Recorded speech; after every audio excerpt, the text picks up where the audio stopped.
Твој став, твое право е слоганот со кој од утре Државната изборна комисија ќе почне кампања за информирање на граѓаните за референдумот кој ќе се одржи на 30 септември.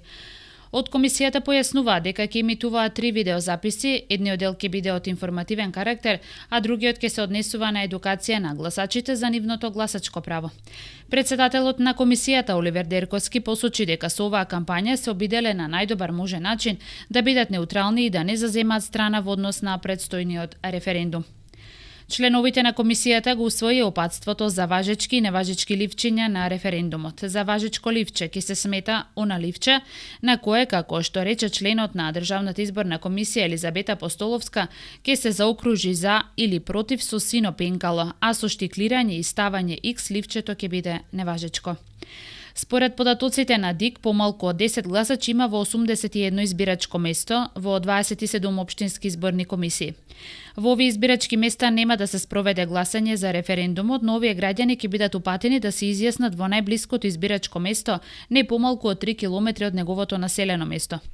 Гласањето на референдумот на 30 септември ќе се одвива во 3480 избирачки места, а според заклучениот избирачки список, право на глас имаат 1.806.336 граѓани. Од Државната изборна комисија информира дека гласачките ливчиња ќе се печатат од страна на печатницата Киро Дандар од Битола, за што се предвидени 13 милиони денари.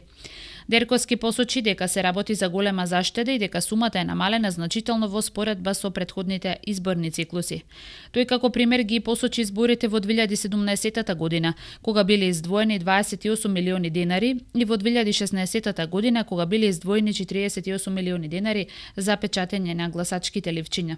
Од безбедносни причини изгледот на гласачкото ливче комисијата го утврдуваше на затворена седница за јавност, дека за печатење на избирачките ливчиња се пријавиле 3 печатници, но дека комисијата одлучила тоа да го прави печатницата Киро Дандаро.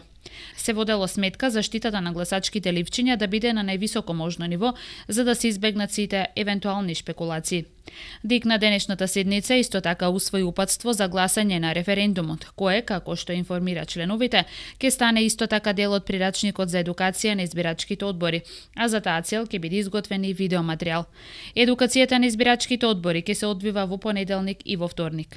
На денешната седница исто така Државната изборна комисија даде одобрение за неколку организации за наблюдување на референдумот, а се очекува овој процес на 30 септември да го мониторираат околу 6000 представници на различни домашни и странски организации и институции.